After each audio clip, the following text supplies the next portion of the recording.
So we're going to continue on the theme of al-amthal, the parables, the examples that Allah Ta'ala gives throughout the Quran. Today, inshallah Ta'ala, we're talking about the parable in which Allah Ta'ala says, بَعْدَ أَعُوذُ بِاللَّهِ مِنَ الشَّيْطَانِ الرَّجِيمِ مثل الذين ينفقون أموالهم في سبيل الله كمثل حبة أنبتت 7 سنابل في كل سنبلة 100 حبة والله يضاعف لمن يشاء والله واسع عليم. Allah Ta'ala says, shh, if everyone can be quiet, for those of you that are exiting, if you can be quiet a little bit, Jazakallah khair.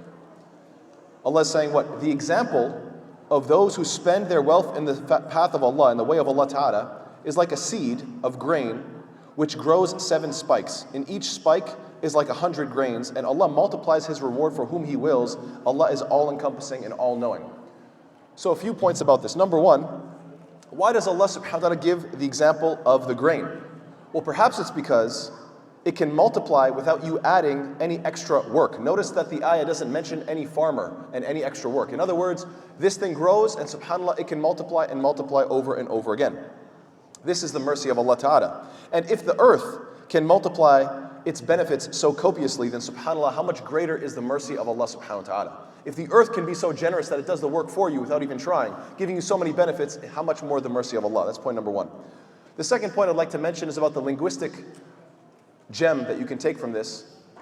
In this surah, you find that Allah Ta'ala is talking about 7 sanabil, 7 spikes of corn. And in Surah Yusuf, you also find 7 spikes mentioned, but it's 7 sumbulat. And the difference is what? Jam'u kathra wa jam'u qilla. The difference between the bigger plural and the smaller plural. Now you might say, there's no difference, 7 is 7. There's no big 7 versus small 7. If it's bigger, it's 8. If it's smaller, it's 6. 7 is just 7. But no, subhanAllah, Allah Ta'ala takes such care that in the context of famine, Allah Ta'ala uses the smaller plural, and in the context of abundance of Allah Ta'ala multiplying His benefits, Allah Ta'ala uses the bigger plural, even though the number 7 is the same number. SubhanAllah, just to show the precise detail of the linguistic miracles of the Quran. Point number 3 is that there's an alternative understanding of this ayah. مَثَلُ الَّذِينَ يُنْفِقُونَ. The example of the people themselves, not necessarily their infaq, not necessarily their sadaqah, but مَثَلُ الَّذِينَ, the example of those people themselves. So a different way of understanding this ayah is what? The example of the person who is charitable is like the grain. The person is like the grain. Why? Because their charity makes other people become charitable as well. It's the person's generosity that is contagious. This is a huge and important reminder to us that this is the month, inshallah ta'ala, where there's going to be lots of fundraisers. Who wants to give this much? Who wants to give that much? SubhanAllah, Allah Ta'ala is saying you could be that contagious grain, inshallah ta'ala, that if you say, I will give, then people who are, let's say, roughly your age or that have similar work to you, whatever the case may be, they will say, you know what, if he can do it, I can do it too. Now, the final point that I want to final few points that I want to mention is regarding the context. What is the ayah right before this? So right before this ayah where Allah Ta'ala says, you know, you give in charity and it's like the grain that multiplies, so on and so forth. You know what the story is before this? It's the narration of Ibrahim alayhi salam when he's saying, Ya Allah, show me. Arini kayfa tuhil mawta. Oh Allah, show me, how do you give life to the dead? And then he tells him, take the birds, kill them, and then Allah Ta'ala is going to bring them back to life. So my question to all of you, what's the correlation? Why are these 2 ayat back to back? What's the correlation between Allah Ta'ala telling Ibrahim alayhi salam, you want to see how life can come from the dead? Then kill these birds and watch me show you this miracle. And then Allah Ta'ala is saying what?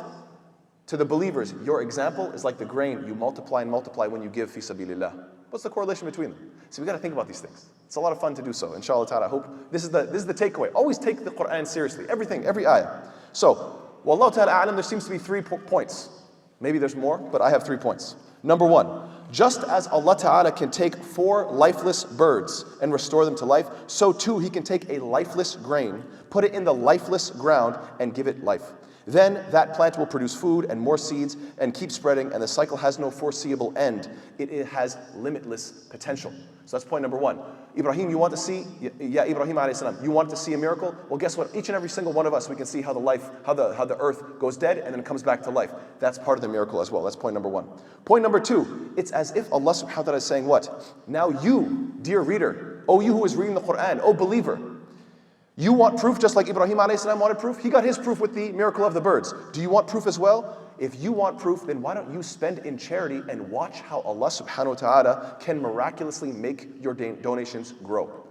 It's amazing, subhanAllah. Watch how your inanimate money, it's lifeless money, But subhanAllah, when you give it fi sabilillah, you can give it to a needy person and watch their life get better. Watch how you can improve their lives. You can give to the masjid and watch how the masjid can become full of life, subhanAllah. You can give it in da'wah, in some sort of a charitable organization that is spreading the message of Islam, and watch how people will, inshaAllah ta'ala, their hearts will go from dead to alive. You can give it to the Islamic school, inshaAllah, and watch how the believers can, inshaAllah, spend their youthful days together. So there's so many ways to take this inanimate money and give it life. So you see, subhanAllah, the correlation. And the final point I want to mention is what? That the worshipper Ibrahim alayhi salam asked Allah Ta'ala for proof of resurrection. So Allah Ta'ala gave it to him. You want proof of resurrection? I will show you this miracle, and now you can see why, to increase your iman. But wait a second, is this just a one-way street that Allah must prove himself to us?